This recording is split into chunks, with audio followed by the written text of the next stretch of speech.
Hello students, हमने इसके पहले वाले पार्ट में प्रिपरेशन ऑफ हेलो एल्केन शुरू कर दिया था और उसमें से हमने पहला प्रिपरेशन मेथड देखा था जिसको हमने बोला था कैपिटल ए, और कैपिटल ए में हमने लिखा था फ्रॉम एल्कोहल, मतलब एल्कोहल को यूज़ करेंगे और वहाँ से हेलो एल्केन को प्रिपेयर करेंगे। उसमें से फर्स्ट वाला जो प्रिपरेशन मेथड था वो था by action of HX, hydrogen halide को यूज किया था और हाइड्रोजन हैलाइड को यूज करके उसको हमने हेलो एल्केन में कन्वर्ट किया था। इसका हमने जनरल प्रिपरेशन मेथड लिखा था। वो जनरल प्रिपरेशन मेथड था ROH, that is called as alcohol का रिएक्शन किया था हमने HX के साथ in presence of anhydrous ZnX2। Clear?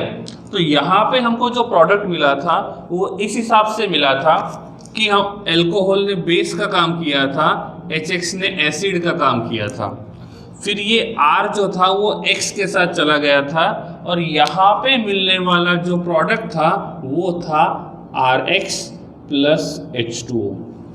Clear? तो ये था हमारा फर्स्ट प्रिपरेशन मेथड। फिर हमने ये भी देखा था एल्कोहल किस टाइप का होना चाहिए, साथ में ये भी देखा था कि ये HX कैसा होना चाहिए, कौन सा HX ज़्यादा रिएक्शन करेगा और क्यों शो करेगा, वो सब कुछ हमने डिटेल्स में पढ़ा था। एंड में हमने पढ़ा था ल्यूकास टेस्ट। ल्यूकास टेस्ट क्या होता है? टर्बिडिटी कब दिखती है? तुरंत दिखेगी, थोड़े समय के बाद दिखेगी, या बहुत ज़्यादा समय के बाद दिखेगी। वहाँ से हमने ये आइडेंटिफाई किया था कि हमने जो एल्कोहल यूज़ किया था ये प्राइमरी है, सेकेंडरी है कि टर्शरी है। ठीक है, वो तो हो गया पहली प्रिपरेशन मेथड। अब यहाँ पे हमको दूसरा जो प्रिपरेशन मेथड पढ़ना है वो है by action of PX3 and PX5। मतलब अभी हम लोग क्या करेंगे, ये PX3 और PX5 इन दोनों का रिएक्शन करेंगे और रिएक्शन करने के बाद हम किसको प्रिपेयर करेंगे? Halo alkane. किसको प्रिपेयर करेंगे? हेलो एल्केन को। ठीक है, मतलब हमको RX बनाना है। RX का IUPAC नेम है हेलो एल्केन और कॉमन नेम जो रहेगा वो रहेगा एल्काइल हैलाइड। ठीक है, ये ऑलरेडी हम लोग पढ़ चुके हैं। क्लियर? तो हमको इसकी तरफ ध्यान देना है कि अब हमको यूज करना है PX3, साथ में यूज क्या करना है? PX5, और इन दोनों को यूज करके हमको RX के बनाना है। उसके बाद मैंने आपको एक बार एसेंट रिएक्शन बताया था और एक मैंने आपको डिसेंट रिएक्शन बताया था। ये हमने 11th में पढ़ा था। एसेंट रिएक्शन का मतलब होता है the reaction in which reactant से प्रोडक्ट में जाने के टाइम पे प्रोडक्ट के पास नंबर ऑफ कार्बन एटम बढ़ते हैं तो उसको बोलेंगे ascent. Number of carbon atoms in reactant से number of carbon atoms in product बढ़ते हैं तो उस रिएक्शन को बोलेंगे ascent reaction. If carbon atom reactant के पास ज़्यादा है और कार्बन एटम प्रोडक्ट के पास कम है, 1 मोल के पास, 1 मोल ऑफ रिएक्टेंट के पास जितने कार्बन है उससे 1 मोल ऑफ प्रोडक्ट के पास कार्बन एटम बढ़ जाते हैं, so that is called as the ascent reaction. 1 mole of reactant से हमने 1 मोल ऑफ प्रोडक्ट बनाया और उस 1 मोल ऑफ प्रोडक्ट में रिएक्टेंट से कार्बन एटम कम होते हैं तो उस रिएक्शन को बोलेंगे डिसेंट रिएक्शन। और कुछ रिएक्शंस ऐसे होते हैं जिसमें रिएक्टेंट के 1 मोल में और प्रोडक्ट के दूसरे मोल में number of carbon atom same होते हैं, तो उसको हम लोग नॉर्मल रिएक्शन बोलते हैं। ना ही हम उसको एसेंट रिएक्शन बोलेंगे, ना ही हम उसको डिसेंट रिएक्शन बोलेंगे। समझा? तो एक होता है एसेंट रिएक्शन, दूसरा होता है डिसेंट रिएक्शन। क्लियर है? अब इसको देखेंगे तो ये ना ही एसेंट रिएक्शन है ना ही डिसेंट रिएक्शन है, क्योंकि जितने कार्बन 1 मोल ऑफ रिएक्टेंट के पास होते हैं उतने ही प्रोडक्ट के पास होते हैं। एग्जाम्पल के लिए हमने देखा था CH3OH का रिएक्शन करेंगे HCl के साथ, तो ये H2O निकल जाएगा और ये CH3Cl के साथ चले जाएगा, तो हमको मिलेगा CH3Cl प्लस H2O। अब ये 1 मोल ऑफ रिएक्टेंट के पास, इस 1 मोल ऑफ रिएक्टेंट के पास नंबर ऑफ कार्बन एटम्स कितने हैं 1, और इस 1 मोल ऑफ प्रोडक्ट के पास नंबर ऑफ कार्बन एटम कितने हैं 1। तो रिएक्टेंट और प्रोडक्ट दोनों के पास number of carbon atom same है, तो ना ही ये रिएक्शन एसेंट रहेगा ना ही ये रिएक्शन डिसेंट रहेगा, तो ये नॉर्मल रिएक्शन होता है। तो ये भी एक नॉर्मल रिएक्शन था। अब इसमें देखेंगे कि ये रिएक्शन एसेंट रहेगा कि डिसेंट रहेगा या नॉर्मल रिएक्शन रहेगा। ठीक है, ए का मतलब एसेंट, डी का मतलब डिसेंट यूज करेंगे, और एन का मतलब होता है नॉर्मल रिएक्शन, जिसमें रिएक्टेंट को प्रोडक्ट में कन्वर्ट करने के टाइम पे किसी प्रकार का कोई भी चेंज नहीं होगा। नंबर ऑफ कार्बन एटम 1 मोल की बात कर रहा हूं मैं। ठीक है, तो ये होता है एसेंट और डिसेंट रिएक्शन। अभी हम जो पढ़ने वाले हैं वो action of PX3 and PX5 पढ़ने वाले हैं। पहले हम लोग PX5 को पढ़ेंगे, फिर PX3 को पढ़ेंगे। उसके पहले हम यहाँ पे PX5 का जनरल रिएक्शन लिखेंगे, तो ROH on reaction with PX5 it give RX plus POX3 plus HX। ठीक है, तो यह है हमारा सेकंड रिएक्शन, जिसमें अल्कोहल का रिएक्शन PX5 के साथ करेंगे तो हमको मिलेगा RX POX3 और HX। यहाँ पे X का मतलब फ्लोरीन नहीं हो सकता है, क्लोरीन, ब्रोमीन, आयोडीन ये लेके चलते हैं, तो X will be chlorine, bromine या तो आयोडीन। तीन में से कोई भी एक पॉसिबल हो सकता है। क्लियर है?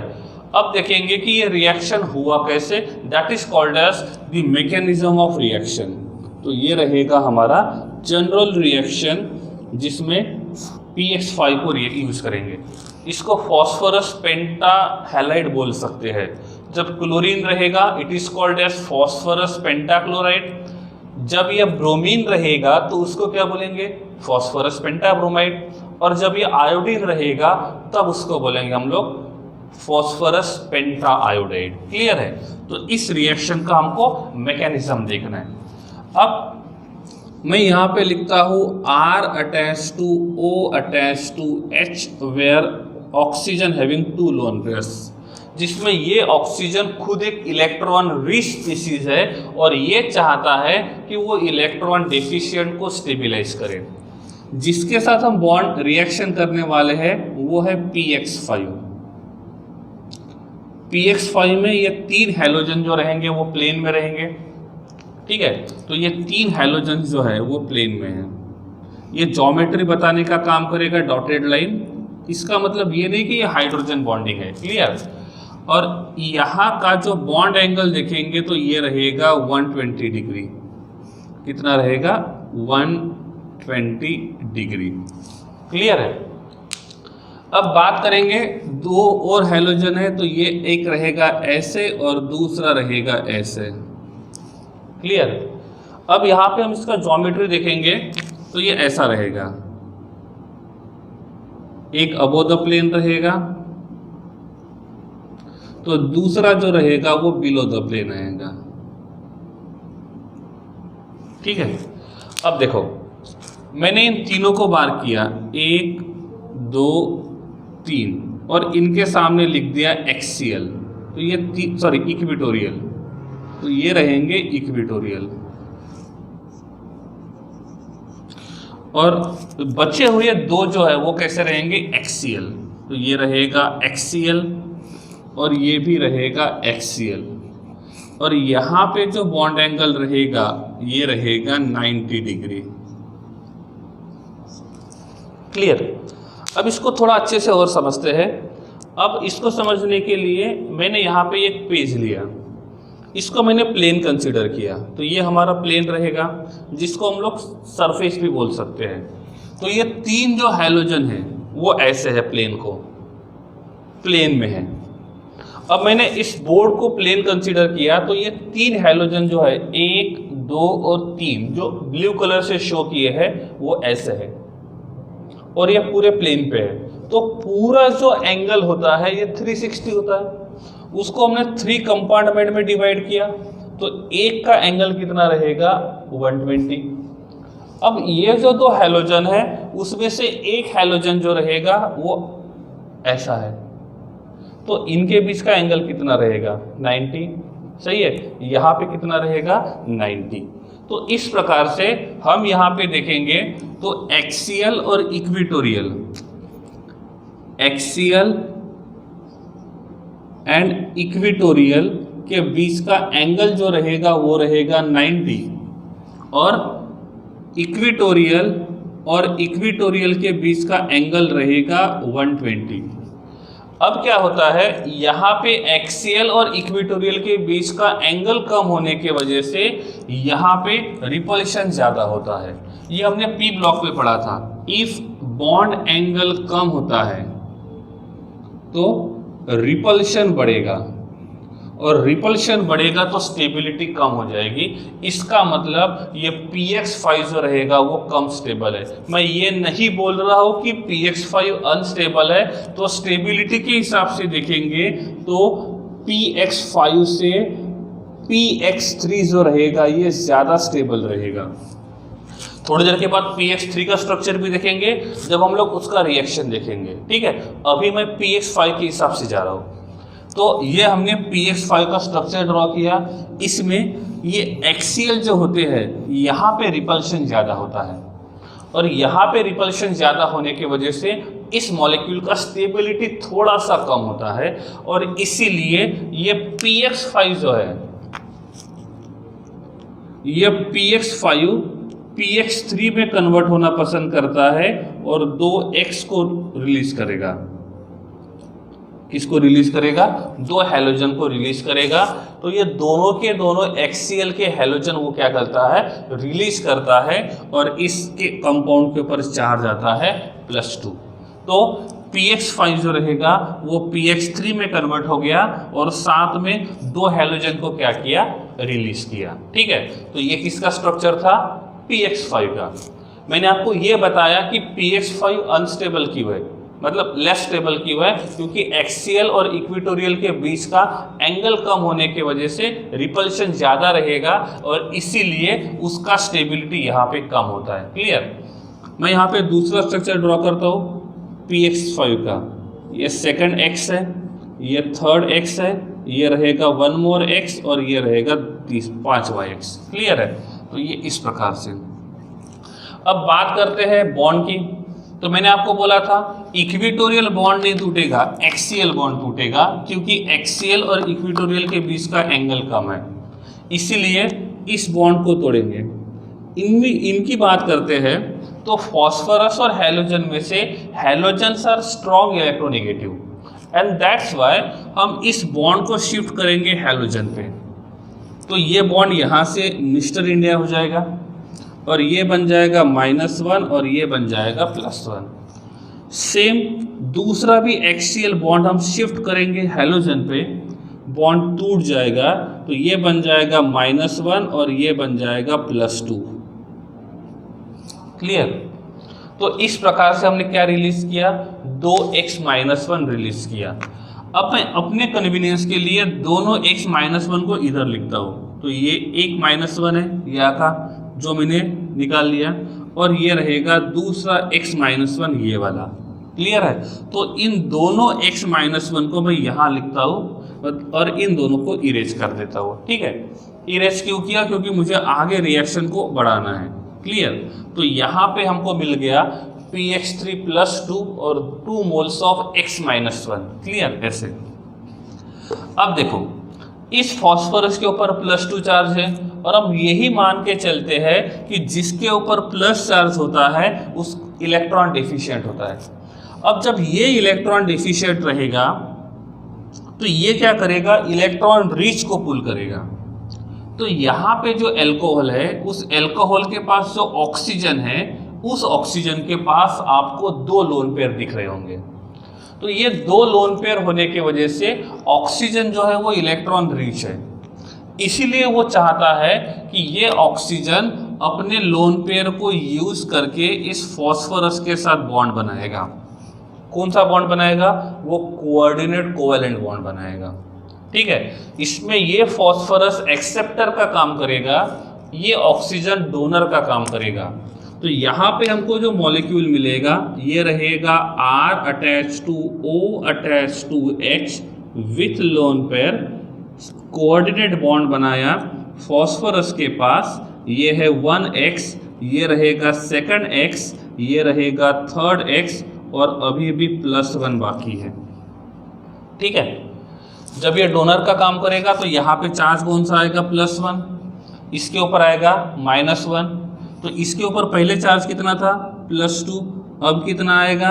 -1। ये कोऑर्डिनेट बॉन्ड बनने के टाइम पे होता है, और +1 +2 -1 दोनों को कंबाइन करेंगे तो इसके ऊपर ओवरऑल चार्ज आना चाहिए +1, मतलब इसके पास एक ऑर्बिटल और खाली है। क्लियर है? अब इस मॉलिक्यूल की बात करेंगे तो ऑक्सीजन जिसका नॉर्मल वैलेंसी 2 होता है, यहाँ पे उसी ऑक्सीजन ने 3 बॉन्ड बनाए। इसका मतलब ये ऑक्सीजन अनस्टेबल बन गया, इसीलिए ये अपनी स्टेबिलिटी को मेंटेन करने के लिए क्या करेगा? इस बॉन्ड को तोड़ेगा। इस बॉन्ड को जब तोड़ेगा तो O का इलेक्ट्रोनेगेटिविटी R से ज़्यादा है, तो इस बॉन्ड को हम O के ऊपर शिफ्ट करेंगे। तो यहाँ पे हमको क्या मिलेगा? सबसे पहले हमको मिलेगा R+, ठीक है, साथ में क्या मिलेगा? ये रहेगा O अटैच टू H जिसके ऊपर प्लस चार्ज पहले से था, बॉन्ड शिफ्ट करने की वजह से माइनस भी आएगा। ये रहेगा P attach to X attach to X attach to X with plus charge, मतलब ये फॉस्फोरस अभी भी इलेक्ट्रॉन डिफिशिएंट है। ये प्लस माइनस 2 चार्ज होने की वजह से ये बन जाएगा इलेक्ट्रिकली न्यूट्रल, और इसके 2 लोन पेयर वापस कर दिए। क्लियर? तो हमको क्या मिला? R+। अब क्या करेगा? ये जो R+ है, ये R+ X- के साथ बॉन्ड बनाएगा। तो यहाँ पे हमको जो मॉलिक्यूल मिलेगा प्रोडक्ट, ये क्या मिलेगा? RX मिलेगा। यहाँ पे देखो पहला प्रोडक्ट RX लिखा हुआ है। क्लियर है? ओके, तो ये हमने R+ यूज कर लिया। अब ये फॉस्फोरस इलेक्ट्रॉन डिफिशिएंट है और ये ऑक्सीजन इलेक्ट्रॉन रिच है, तो अब ये ऑक्सीजन क्या करेगा? फिर से इस फॉस्फोरस के साथ एक कोऑर्डिनेट बॉन्ड बनाएगा, और जब फॉस्फोरस के साथ कोऑर्डिनेट बॉन्ड बनाएगा तो यहाँ पे जो मॉलिक्यूल हमको दिखाई देगा ये रहेगा P+O attach to H with plus charge. Donor हमेशा प्लस होता है। ये था 1x, ये होता है सेकंड x, ये रहेगा थर्ड x, यहाँ पे था +1। इसने पेयर ऑफ इलेक्ट्रॉन एक्सेप्ट किया तो ये बन जाएगा -1, और ये था +1, और +1 -1 दोनों हो जाते हैं न्यूट्रल। इसका मतलब ये फॉस्फोरस इलेक्ट्रिकली न्यूट्रल है। लेकिन इस ऑक्सीजन ने जब इस फॉस्फोरस के साथ कोऑर्डिनेट बॉन्ड बनाया तो उसके बाद इसने नॉर्मल वैलेंसी से ज़्यादा बॉन्ड बनाए, और नॉर्मल वैलेंसी से ज़्यादा बॉन्ड बनाने की वजह से इस ऑक्सीजन का स्टेबिलिटी कम हो गया है, क्योंकि इसके ऊपर +1 चार्ज है। तो हमको क्या करना पड़ेगा? इसको स्टेबिलाइज करना पड़ेगा। इसके लिए ऑक्सीजन क्या करता है? इस OH बॉन्ड को शिफ्ट करता है। कहाँ पे? ऑक्सीजन पे। क्यों? क्योंकि ऑक्सीजन के ऊपर प्लस चार्ज है एक्स्ट्रा बॉन्ड बनाने की वजह से, तो उस बॉन्ड को हमको उस एक्स्ट्रा बॉन्ड को मैनेज करना है, तो इसके लिए एक बॉन्ड को तोड़ेंगे। और जैसे ही मैंने इस बॉन्ड को तोड़ा तो यहाँ पे क्या होगा? ये बॉन्ड टूट जाएगा, तो H बनेगा +1, इसके ऊपर पहले +1 था, अब आएगा -1। ठीक है, अब H +1 -1 दो चार्ज है, तो +1 -1 0 हो जाएगा, तो ये ऑक्सीजन जो है वो इलेक्ट्रिकली न्यूट्रल बनेगा और लोन पेयर वापस आ जाएगा। क्लियर है? अब आप इसमें देखोगे तो हर किसी एटम ने अपनी वैलेंसी को सेटिस्फाई किया है। क्लियर है, X ने भी, XX और O ने भी। इसको शॉर्ट में लिखेंगे तो क्या लिखेंगे, POX3। देखो POX3 मिला है। अब क्या बचा है, क्या बचा है, ये है H प्लस और ये है X माइनस। अब ये H प्लस क्या करेगा, इस X माइनस के साथ रिएक्शन करेगा और ये रिएक्शन होने के बाद वो क्या बनाएगा, HX बनाएगा, जो यहाँ पे लिखा हुआ है। क्लियर। तो इस प्रकार से ये रहेगा इस रिएक्शन का डिटेल मैकेनिज्म। हो गया। तो हमने इस रिएक्शन का मैकेनिज्म देख लिया है। आपको मैकेनिज्म नहीं देखना है तो रिएक्शन को ऐसे ही लर्न करना है। ROH PX5 RX के साथ रिएक्शन करेंगे, POX3 मिलेगा और HX मिलेगा। अब बात करते हैं नाम की। क्लियर। तो इसका नाम होना चाहिए एल्केनॉल, इसका नाम होना चाहिए फॉस्फोरस पेंटाहेलाइड, इसको बोलेंगे हम लोग हैलो एल्केन। क्या बोलेंगे, हैलो एल्केन। इसको बोलेंगे फॉस्फोरस है, ऑक्सीजन है और हैलाइड है, phosphorus oxygen halide, phosphorus oxy halide. तो इसका नाम रहेगा फॉस्फोरस ऑक्सी हैलाइड। ये तो आपको पता ही है, HX हाइड्रोजन हैलाइड। ठीक है। तो ये रहेगा PX5 का रिएक्शन।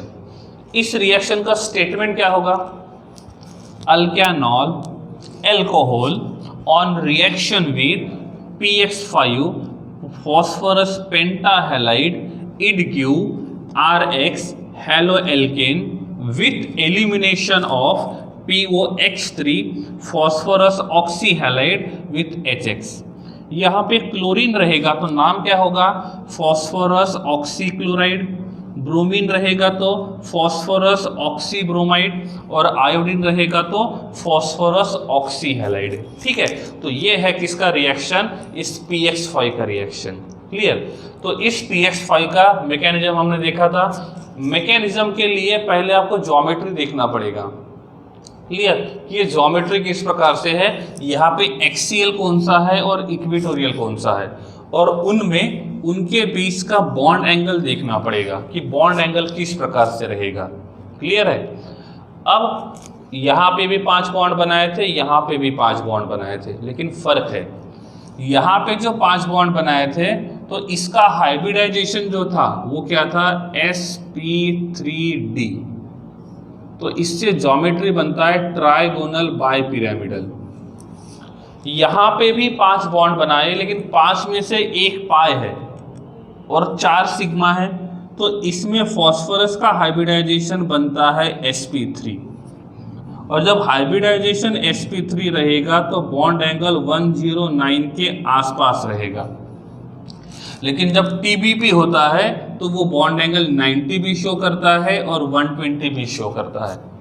इफ आप ये सोचोगे ना कि PX5 में भी 5 बॉन्ड है और POX3 में भी 5 बॉन्ड है, तो फिर ये कैसे स्टेबल है? क्यों? क्योंकि यहाँ पे एक पाई बॉन्ड है, यहाँ पे पाई बॉन्ड नहीं है, पांचों के पांचों सिग्मा है। That's why hybridisation sp3d। यहाँ पे 5 में से 4 सिग्मा और 1 पाई है, जिसका मतलब हाइब्रिडाइजेशन रहेगा sp3। So all bond will be, मतलब इनके बीच का एंगल जो रहेगा that will be 109 degree approximate, थोड़ा प्लस माइनस हो सकता है, लेकिन इसमें देखेंगे तो ये 90 और 120 रहेगा और इस 90 में रिपल्शन ज़्यादा होता है, इसलिए हमने उस 2 बॉन्ड को तोड़ दिया था और इस प्रकार से हमने क्या किया था, इसका मैकेनिज्म किया था। क्लियर है। अब देखते हैं यहाँ पे ये जो PX5 है, PX5 में X हम लोग फ्लोरीन लेते ही नहीं, वॉयलेट रिएक्शन शो करता है। क्लोरीन, ब्रोमीन, आयोडीन इन तीनों को ही यूज करते हैं। इफ हम क्लोरीन लेंगे तो ये क्या बनेगा, PCl3, फिर आएगा PBr3, सॉरी 5 आएगा ना, हाँ, तो यहाँ पे रहेगा 5 और ये रहेगा PI5। ये 3 पॉसिबिलिटी है, phosphorus pentachloride, phosphorus pentabromide and phosphorus penta iodide. अब इसमें भी देखो, कि ये रिएक्शन जो रहेगा ये ओनली फॉस्फोरस पेंटाहैलाइड शो करता है, फॉस्फोरस पेंटाब्रोमाइड और फॉस्फोरस पेंटाआयोडाइड नहीं करता है। मतलब मैं यहाँ पे PX5 की जगह मैं PCl5 डायरेक्टली लिख सकता हूँ। क्यों? क्योंकि PBr3 और PI3 जो रहेगा, PBr5 और PI5 ये दोनों जो रहेंगे वो लेस स्टेबल होते हैं या अनस्टेबल होते हैं, और PCl5 जो रहेगा वो कैसा रहेगा? स्टेबल रहेगा। इसीलिए जब भी हम लोग PX5 का रिएक्शन करते हैं तो वो ओनली फॉस्फोरस पेंटाक्लोराइड के साथ होता है, फॉस्फोरस पेंटाब्रोमाइड और फॉस्फोरस पेंटाआयोडाइड में नहीं होता है। अब आप बोलोगे सर रही बात अनस्टेबिलिटी की, तो PCl5 भी अनस्टेबल है। मैंने ये नहीं बोला कि ये अनस्टेबल है, मैंने ये बोला था PX5 का स्टेबिलिटी PX3 से कम है, रीजन के साथ। क्लियर है? इसीलिए ये PX5 जो होता है वो PX3 में कन्वर्ट हो जाता है। लेकिन फिर PCl5 स्टेबल है तो ये भी स्टेबल होने चाहिए। कौन? PBr5 and PI5। अब आपको लगेगा कि ऐसा क्यों है, तो उसका रीजन देखते हैं। तो रीजन में आपको देखना पड़ेगा इंटर हैलोजन कंपाउंड। ठीक है, हमने इंटर हैलोजन कंपाउंड नाम का टॉपिक पी ब्लॉक एलिमेंट में पढ़ा था 12th स्टैंडर्ड में। इंटर हैलोजन कंपाउंड का मतलब होता है X2 का रिएक्शन X-2 के साथ करते हैं, where X and X-2 both are different. X is not equals to X-. तो यहाँ पे हमको मिलता है X X-1, X X-3, X X-5, X X-7, इतने सारे कंपाउंड मिलते हैं। तो इसको बोलते हैं इंटर हैलोजन कंपाउंड। एग्जाम्पल के लिए Cl सिंगल बॉन्ड Cl, दोनों हैलोजन सेम टाइप के हैं तो इसको हम बोलेंगे इंट्रा हैलोजन कंपाउंड। लेकिन मैं बात करता हूँ Cl का रिएक्शन Br के साथ किया तो यहाँ पे दोनों के दोनों हैलोजन डिफरेंट है, और जब दोनों के दोनों हैलोजन डिफरेंट होते हैं तो उसको हम बोलते हैं इंटर हैलोजन कंपाउंड। क्या बोलेंगे? Inter halogen compound. क्लियर है? इस इंटर हैलोजन कंपाउंड में X का साइज जो रहेगा वो हमेशा X' से बड़ा होना चाहिए, देन ओनली मॉलिक्यूल जो रहेगा वो स्टेबल रहेगा। ठीक है, अब यहाँ पे बात करते हैं फॉस्फोरस का साइज ऐसा है। क्लियर है? तो ये हमारा फॉस्फोरस है। यहाँ पे भी हमने दूसरा फॉस्फोरस ड्रॉप लिखा है ऐसे। क्लियर? साइज थोड़ा छोटा हो गया, आप कंपेयर करोगे इसलिए थोड़ा बड़ा कर देते हैं। ठीक है? हाँ, अब हम PCl5 की बात करते हैं तो ये रहेगा 1Cl, ये 2Cl, ये 3Cl, ये 4Cl और ये 5Cl। अब Cl और Br दोनों को कंपेयर करते हैं तो Br का साइज बड़ा रहेगा, तो फिर क्या होगा? ये रहेगा 1Br, ये 2Br, ये 3Br, ये 4Br और ये 5Br। तो यहाँ पे Cl है और यहाँ पे Br है। ठीक है, अब आप देखोगे तो यहाँ पे Cl और Cl के बीच का डिस्टेंस ज़्यादा है, यहाँ पे Br और Br के बीच का डिस्टेंस बहुत कम है, वो एक दूसरे से टकरा रहे हैं। और जब एक दूसरे के ज़्यादा पास आएंगे तो रिपल्शन बढ़ेगा, और रिपल्शन बढ़ेगा तो स्टेबिलिटी कम हो जाएगा। इसीलिए जब ये इस प्रकार के कंपाउंड्स बनाते हैं तो सेंट्रल एटम का साइज बड़ा होना चाहिए। इफ हम ऐसा बोलते हैं कि फॉस्फोरस का साइज ऐसा बड़ा होता, और फिर एक Br, दूसरा Br, तीसरा, चौथा और 5, फिर हम 5 Br भी ऐड करते तो भी ये मॉलिक्यूल स्टेबल होता, क्योंकि तब इनके बीच का रिपल्शन कम होता। लेकिन यहाँ पे ऐसा नहीं है, फॉस्फोरस का साइज छोटा है और Br का साइज बड़ा है, और इसीलिए यहाँ पे इंटरनल रिपल्शन ज़्यादा है कंपेयर टू PCl5, और इसीलिए PBr5 अनस्टेबल है। और जब PBr5 अनस्टेबल है तो PI5 भी अनस्टेबल होना चाहिए। क्यों? क्योंकि आयोडीन का साइज Br से भी ज़्यादा है, तो यहाँ पे क्राउडिंग बढ़ जाएगा।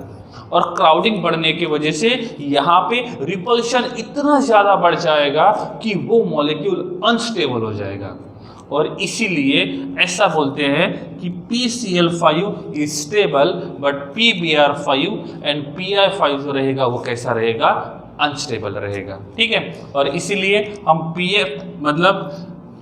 PX5 का रिएक्शन देखेंगे तो वहां पे हम लोग फॉस्फोरस पेंटाक्लोराइड को ही यूज करेंगे, हम फॉस्फोरस पेंटाब्रोमाइड और फॉस्फोरस पेंटा आयोडाइड को यूज नहीं करेंगे। क्लियर है? तो अब हम इसके कुछ एक दो एग्जांपल्स देख लेते हैं। होप करता हूं कि आपने ये जो भी यहाँ पे लिखा था मैकेनिज्म, ये सब आपने लिखा ही होगा और ये आपको नोट करते रहना है। ठीक है, आपके पास दो ऑप्शन है, या तो मैकेनिज्म के हिसाब से जाओ या तो डायरेक्ट ये जनरल रिएक्शन याद रखो, बोथ आर सेम। बट आपको JEE या नीट के लिए पढ़ना है तो आपको मैकेनिज्म के हिसाब से जाना है, इफ आगे और अच्छे से पढ़ना है तो। क्लियर? एग्जाम्पल के लिए देखेंगे तो पहला example, what is the action of PCl5 on ethanol. ठीक है, अब देखो यहां पे भी R है और यहां पे भी R है, मतलब number of carbon atom same है दोनों के पास। अब क्वेश्चन देखते हैं, what is the action of, मतलब किसका रिएक्शन करना है, PCl5 का, तो ये भी रिएक्टेंट हो गया। On ethanol, so ethanol also reactant. पहले स्टेटमेंट में से आपको ये फाइंड करना है कि कौन रिएक्टेंट है और कौन प्रोडक्ट है। तो यहाँ पे आप देखोगे तो PCl5 भी रिएक्टेंट है और इथेनॉल भी रिएक्टेंट है। इथ का मतलब 2 कार्बन, तो यहाँ पे 2 कार्बन का एल्कोहल है। क्लियर है? अब PCl5 के साथ रिएक्शन करेंगे,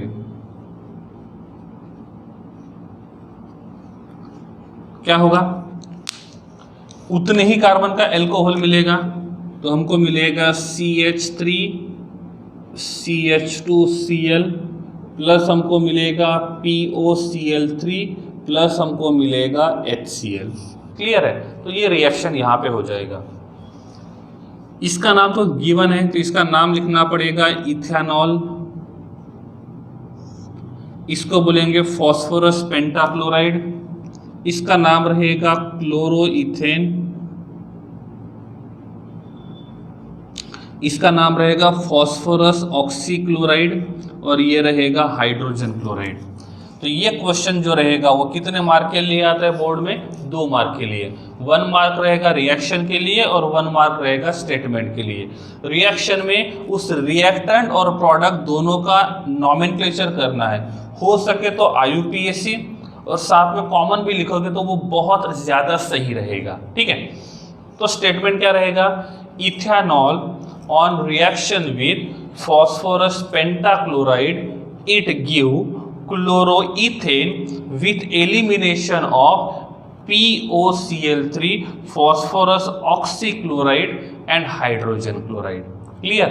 रिपीट कर रहा हूं फिर से, ethanol on reaction with phosphorus pentachloride it give chloroethane with elimination of POCl3 phosphorus oxychloride and hydrogen chloride. ठीक है, तो ये हो गया 1 टाइप ऑफ रिएक्शन जिसमें दोनों के दोनों रिएक्टेंट के ही नाम दिए थे। ठीक है, अब दूसरा question, how will you prepare, हम यहां पे बोल सकते हैं, हाँ, 2 क्लोरोप्रोपेन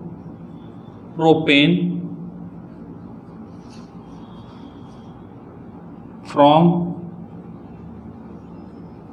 PCl5। क्लियर? हम ऐसा भी बोल सकते हैं, this is applicable only for chloride, मतलब ये PCl5 जो रहेगा ये हमको ओनली RCl देगा। क्या देगा? RCl। तो PX5 is applicable only for RX5, मतलब RCl। अब देखो, हाउ विल यू प्रिपेयर, आप कैसे बनाओगे, किसको, इसको।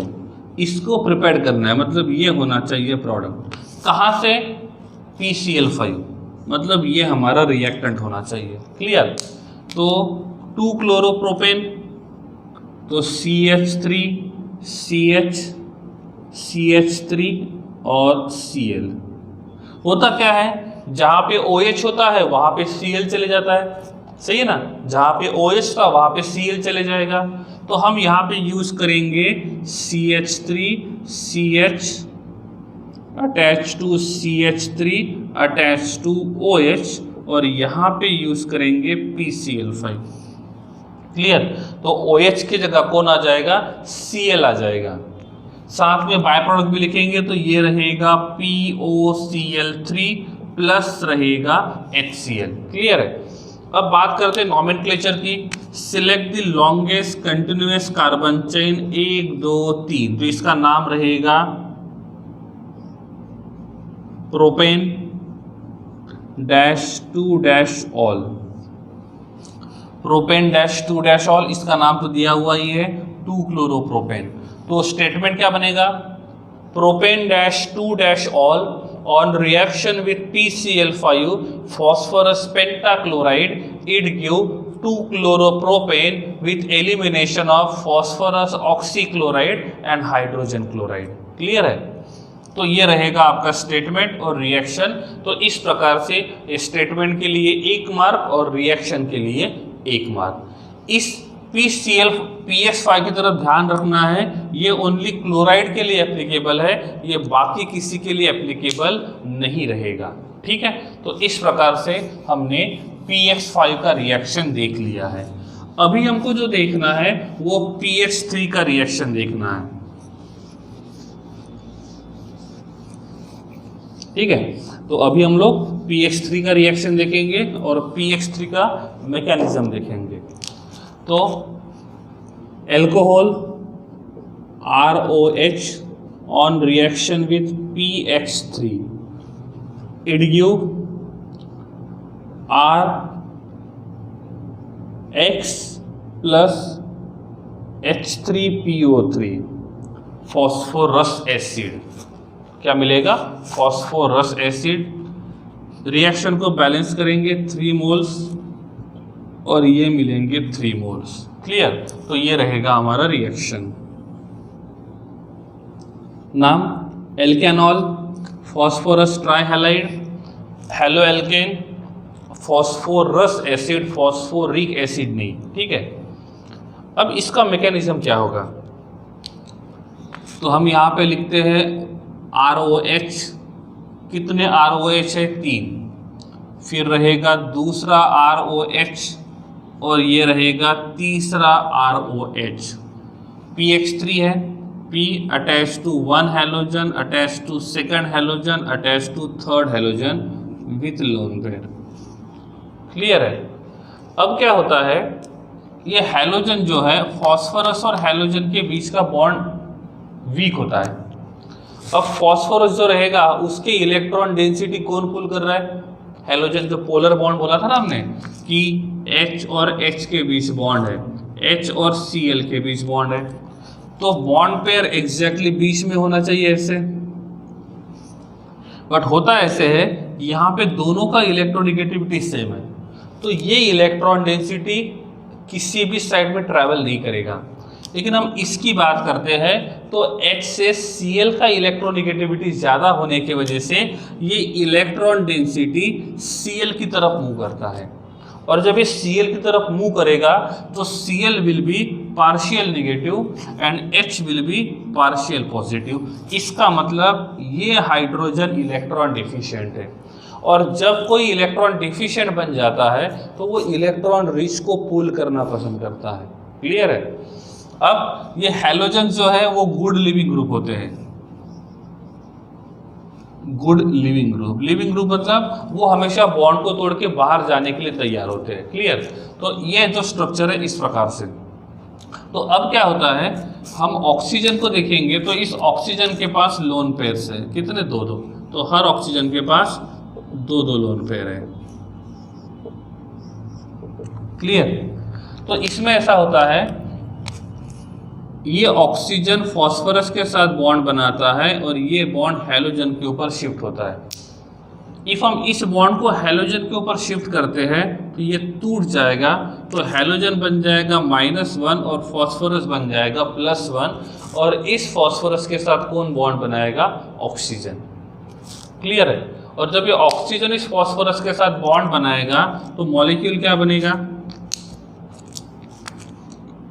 R attached to O attached to H with lone pair attached to phosphorus with lone pair with halogen with halogen। इसके ऊपर पहले प्लस चार्ज था, ये एक्सेप्टर का काम कर रहा है तो अब माइनस आएगा, प्लस माइनस न्यूट्रल। ऑक्सीजन पहले न्यूट्रल था, ये यहाँ पे डोनर का काम कर रहा है तो ये बन जाएगा +1। अब इसकी बात करते हैं तो यहाँ पे ऑक्सीजन ने नॉर्मल वैलेंसी से ज़्यादा बॉन्ड बनाए हैं, ठीक है। या तो हम ये बोलते हैं कि एक हैलोजन के साथ एक अल्कोहल ने रिएक्शन शो किया, दूसरा अल्कोहल दूसरे हैलोजन के साथ रिएक्शन करेगा, तीसरा अल्कोहल तीसरे हैलोजन के साथ रिएक्शन करेगा, और यहाँ पे जो मॉलिक्यूल बनाएगा वो ऐसे बनाएगा।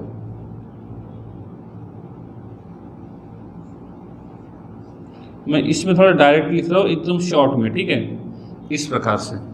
तो यहाँ पे इसने क्या किया? एक हैलोजन रिलीज किया, यहाँ पे एक हैलोजन रिलीज किया, और यहाँ पे एक हैलोजन रिलीज किया। अब देखेंगे तो तीनों जो ऑक्सीजन है उनके ऊपर प्लस चार्ज है, तो वो प्लस चार्ज को स्टेबिलाईज करने के लिए R के साथ का बॉन्ड ब्रेक करेंगे, तो ये बॉन्ड शिफ्ट कहाँ पे करेंगे? ऑक्सीजन पे। वाई? ऑक्सीजन का इलेक्ट्रोनेगेटिविटी R से ज़्यादा है, कार्बन से ज़्यादा है, तो ये बन जाएगा माइनस और ये बन जाएगा प्लस। अब ऑक्सीजन जो है वो प्लस माइनस बन जाएगा न्यूट्रल, और इसका लोन पेयर इसको वापस करेंगे, और ये R+ जाएगा X- के साथ।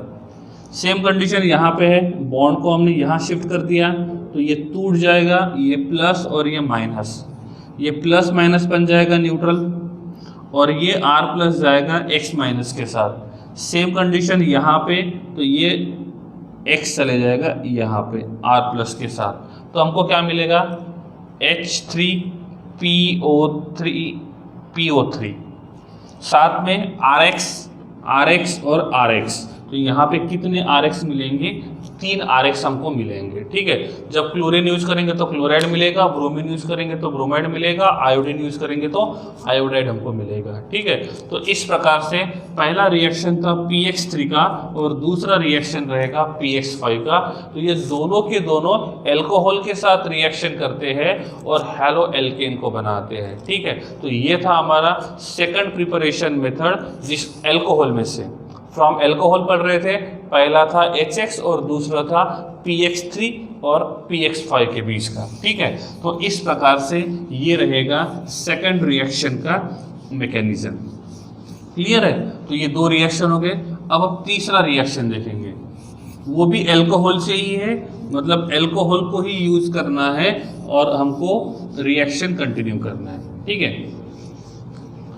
तो थर्ड रिएक्शन जो रहेगा वो रहेगा A3 बोल सकते हैं इसको, बाय एक्शन ऑफ SOCl2। क्या बोलेंगे? SOCl2। इस SOCl2 को बोलते हैं थायोनील क्लोराइड। क्या बोलेंगे? थायोनील क्लोराइड। तो अभी हमको थायोनील क्लोराइड का रिएक्शन देखना है, ठीक है। इस थायोनील क्लोराइड का स्ट्रक्चर क्या रहेगा? S+O अटैच टू थायोनील हैलाइड लिख लेते हैं। क्लियर? यहाँ पे कोई बात नहीं, क्लोराइड ही ठीक है, हम क्लोराइड के हिसाब से ही पढ़ते हैं, ठीक है। तो यहाँ पे रहेगा 1 क्लोरीन और ये रहेगा 2 क्लोरीन, ठीक है। ये रहेगा इनका स्ट्रक्चर। सल्फर ने कितने बॉन्ड बनाए? 4, मतलब एक लोन पेयर इसके पास अभी भी रहेगा, ठीक है। हम रिएक्शन करेंगे एल्कोहल के साथ, ROH on reaction with SOCl2 it give RCl plus SO2 plus HCl, ठीक है। तो ये रहेगा हमारा रिएक्शन। इसको हम लोग जनरल रिएक्शन बोल सकते हैं, ठीक है। तो इस जनरल रिएक्शन की बात करते हैं तो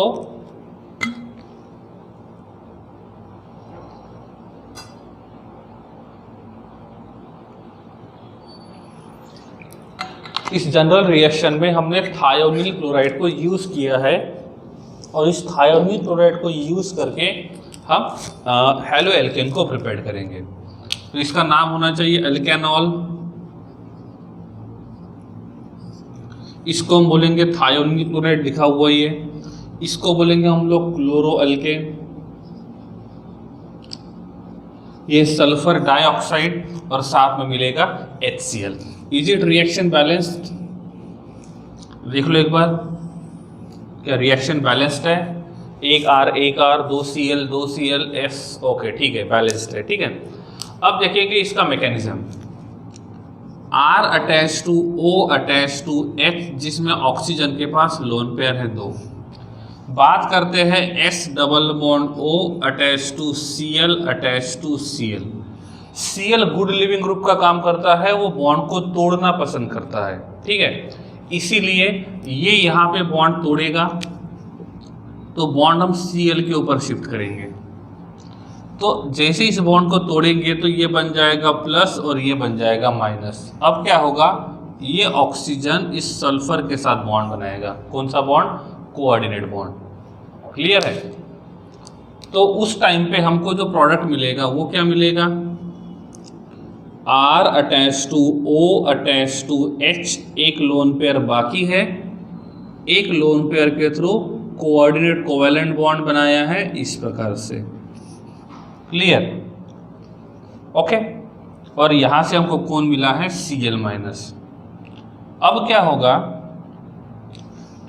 इस ऑक्सीजन के ऊपर चार्ज आएगा प्लस, क्योंकि उसने कोऑर्डिनेट कोवैलेंट बॉन्ड बनाया है, और उसको स्टेबिलाइज करने के लिए हम कार्बन ऑक्सीजन बॉन्ड को क्या करेंगे? तोड़ेंगे। तो इस बॉन्ड को हम शिफ्ट करेंगे कहाँ पे? ऑक्सीजन पे। और जब ऑक्सीजन पे शिफ्ट करेंगे तो यहाँ पे हमको मिलना चाहिए R प्लस, फिर मिलेगा H attach to O attach to S double bond O attach to Cl। Clear है? अब क्या होगा, ये हमारा R प्लस जो रहेगा वो Cl माइनस के साथ बॉन्ड बनाएगा, तो यहाँ पे मिलेगा RCl। तो ये हमारा पहला प्रोडक्ट मिल गया। ठीक है, फिर ये जो मॉलिक्यूल है इसमें ऑक्सीजन के पास लोन पेयर्स है और Cl is a good leaving group. Good leaving group का मतलब होता है जो हमेशा बॉन्ड तोड़ने के लिए तैयार होता है, लेकिन ये अपने आप नहीं तोड़ेगा, ये किसी का इंतजार करेगा। इफ इस सल्फर के साथ कोई बॉन्ड बनाने के लिए तैयार है तो ये सल्फर के साथ का बॉन्ड तोड़ेगा। अब बात करते हैं हम लोग, ये अकेला प्रेजेंट है। हाँ, ये क्लोरीन चाहता है सल्फर के साथ का बॉन्ड तोड़ना पसंद कर रहा है। क्लोरीन बोल भी रहा है सल्फर को कि मुझे आपके साथ का बॉन्ड ब्रेक करना है, लेकिन सल्फर बोलेगा कि इफ आप मेरे साथ बॉन्ड ब्रेक करते हो तो चार्ज आएगा प्लस और ये माइनस, तो मैं अनस्टेबल बनूंगा और आप भी अनस्टेबल बनोगे, तो इसमें दोनों का नुकसान है। तो इफ कभी ऐसा होता है मुझे कोई नया पार्टनर मिल जाता है, आपको कोई नया पार्टनर मिल जाता है, तो आप मेरे साथ का बॉन्ड तोड़िए, कोई बात नहीं। हाँ, ये बॉन्ड तोड़ना इनिशिएट तो इसी ने किया, मतलब ये चाहता है कि वहां से बाहर निकले, और जो बाहर निकलने की कोशिश करता है उसको बोलते हैं गुड लिविंग ग्रुप। ठीक है, तो अब मैंने बोला मेरे पास A प्लस और B माइनस है, तो सिंपल सी बात है, Cl बोलेगा कि मुझे A प्लस मिल गया है और ये B माइनस मैं आपके पास भेजता हूँ, तो आप भी स्टेबल और मैं भी स्टेबल। तो ये Cl बॉन्ड तोड़ेगा, लेकिन मैंने A और B यूज ही नहीं किया, मैंने इतना ही यूज किया और Cl ने सल्फर के साथ का बॉन्ड तोड़ दिया। लेकिन बाद में पता चला कि Cl भी अनस्टेबल है और सल्फर भी अनस्टेबल है, तो ये निगेटिव पॉजिटिव बॉन्ड बनाएंगे और ये ऐसे बन जाएंगे। मतलब वो बॉन्ड तोड़ेंगे, देखेंगे कि उनको स्टेबिलाइज करने वाला कोई है। इफ उनको कोई स्टेबिलाइज कर रहा है तो बहुत अच्छी बात है, तो वो क्या करेंगे, ये दोनों एक दूसरे का साथ छोड़ देंगे और किसी नए पार्टनर के साथ जाएंगे। लेकिन कभी ऐसा होता है कि बॉन्ड तोड़ने के बाद भी इनका अनस्टेबिलिटी बरकरार है, तो ये क्या करेंगे, बोलेंगे अभी तो अनस्टेबल बन गए, पहले जो थे वही सही थे, और इसीलिए वो वहां पे जाना पसंद करेंगे। ठीक है, तो ये होता है गुड लिविंग ग्रुप। क्लियर। अब ये गुड लिविंग ग्रुप है। अब यहाँ पे देखो ये Cl जो है वो S के साथ का बॉन्ड तोड़ने की कोशिश कर रहा है, लेकिन सल्फर बोल रहा है कि मैं स्टेबल बनूंगा, तो क्लोरीन बोल रहा है हाँ आप स्टेबल बनोगे, ये जिम्मेदारी मेरी। अब कैसी? तो सल्फर और क्लोरीन के बीच का बॉन्ड तोड़ते हैं, तो आगे जाके क्या मिलेगा? आगे हमको मिलेगा H attach to O attach to S double bond O, ये प्लस और ये Cl माइनस, और इस ऑक्सीजन के पास क्या है? Lone pair. अब ये क्लोरीन बोल रहा है सल्फर को कि अब आपके ऊपर पॉजिटिव चार्ज है, लेकिन आपने जिसके साथ थोड़ी देर पहले बॉन्ड बनाया था ऑक्सीजन, वो खुद इलेक्ट्रॉन रिच है। अब वो खुद इलेक्ट्रॉन रिच होने की वजह से वो आपके साथ कोऑर्डिनेट कोवैलेंट बॉन्ड बनाएगा, और जब ऐसा होता है तो ये बन जाएगा H attach to O double bond S double bond O, ये प्लस और -1, सही है। और ऑक्सीजन के ऊपर चार्ज रहेगा प्लस, क्योंकि ऑक्सीजन ने जरूरत से ज्यादा बॉन्ड बनाया। अब सल्फर के ऊपर प्लस आया था, सल्फर ने एक्सेप्टर का काम किया, माइनस भी आ गया, प्लस माइनस न्यूट्रल बन गया। क्लियर।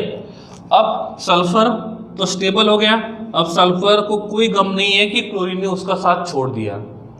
अब क्या करेगा? इस ऑक्सीजन की बात करते हैं, तो जिस ऑक्सीजन ने सल्फर को लोन पेयर डोनेट किया उसके ऊपर +1 चार्ज है, मतलब नॉर्मल वैलेंसी से ज्यादा बॉन्ड बनाए। तो अब क्या करेगा? स्टेबिलिटी को मेंटेन करने के लिए ये इस बॉन्ड को यहां शिफ्ट करेंगे। इफ ऐसा करते हैं तो आगे मिलेगा H plus O double bond S double bond O। अब क्या होगा? ये Cl माइनस H प्लस के साथ चला गया, तो क्या बन जाएगा? HCl। तो हमको HCl भी मिला और SO2 भी मिला। ठीक है, तो ये रहेगा इस रिएक्शन का मैकेनिज्म। क्लियर। अब देखो मैंने यहाँ पे स्टार्टिंग में क्लोरीन यूज किया था, तो मुझे क्या मिलेगा? Chloroethane. Clear, chloro alkane. If हम यहाँ पे SOX2 यूज करते हैं, कौन? SOX2, तो क्या होता है? ये बन जाएगा SOCl2, ये बन जाएगा SOBr2 और ये बन जाएगा SOI2। क्लियर है। अब हम यहाँ पे बात करते हैं Cl, Br और I की, और जब बात करते हैं उनके लिविंग ग्रुप के टेंडेंसी तो I जो होता है वो गुड लिविंग ग्रुप होता है। तो सबसे अच्छा लिविंग ग्रुप होता है आयोडीन, और कंपेयर करेंगे तो Cl के साथ। तो आयोडीन और Br इतने ज्यादा गुड लिविंग ग्रुप है, गुडेस्ट लिविंग ग्रुप है कि वो इसके साथ रहते ही नहीं है। वो बोलेंगे आप स्टेबल रहो या ना रहो, वो हमको कोई मतलब नहीं है, हम तो बस जा रहे हैं। मतलब ये इनके साथ एग्जिस्ट ही नहीं करता है। इसका मतलब ये मॉलिक्यूल जो रहेगा ये स्टेबल होता है, लेकिन ये जो मॉलिक्यूल होते हैं वो कैसे होते हैं? अनस्टेबल होते हैं। और ये मॉलिक्यूल हाईली अनस्टेबल होने की वजह से हम इस रिएक्शन में भी हम SOCl2 ही यूज करते हैं, हम SOBr2 और SOI2 यूज नहीं करेंगे। ठीक है, क्यों? क्योंकि iodine is a goodest leaving group compare to, ठीक है, हम बोलते हैं ना गुड बेटर बेस्ट, तो हम बोल सकते हैं it is a best leaving group, गुडेस्ट बोल सकते हैं उसको सिंपल लैंग्वेज में। ठीक है, ग्रामेटिकली नहीं मानता है लेकिन हम बोल सकते हैं। ठीक है, तो iodine is the good leaving group या तो बेटर लिविंग ग्रुप बोल सकते हैं, best leaving group compare to chlorine. इसलिए क्लोरीन जो है वो भी गुड लिविंग ग्रुप है कम, ठीक है, मतलब बाकी के कंपेयर में, लेकिन वो बाकी की चिंता करता है कि सपोज मैं इसका साथ छोड़ के गया तो इसका स्टेबिलिटी क्या हो जाएगा। क्लियर है। लेकिन आयोडीन ये सोचता ही नहीं, आयोडीन और ब्रोमीन वो सोचती ही नहीं, वो बोलते हैं कि हमको जाना है मतलब जाना है, आप अपनी स्टेबिलिटी खुद देखते बैठो, वो हमको नहीं सुनना है। इसीलिए ये SOBr2 और SOI2 अनस्टेबल होते हैं, और वो अनस्टेबल होने की वजह से हम उनको यहाँ पे यूज़ नहीं करते हैं। और इसीलिए मैंने जनरल रिएक्शन में ही SOCl2 को डायरेक्टली यूज़ किया था, हमने SOX2 को यूज़ करके SOBr2 और SOI2 को यूज़ ही नहीं किया था। क्लियर। तो ये है हमारा नेक्स्ट रिएक्शन था किसके साथ, थायोनिल क्लोराइड के साथ।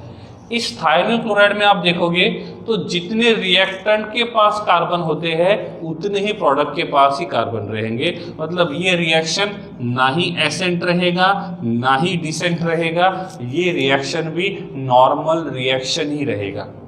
अब रही बात एसेंट की और डिसेंट की, तो वो मैंने आपको थोड़ी देर पहले मैंने आपको बताया था कि एसेंट रिएक्शन क्या होता है और डिसेंट रिएक्शन क्या होता है। क्लियर है? तो ये होता है हमारा next preparation method from alcohol, जिसमें हमने किसको यूज किया था, SOCl2 को क्या किया था, यूज किया था। क्लियर? तो इसको हमने कौन सा बोला था, A3 बोला था।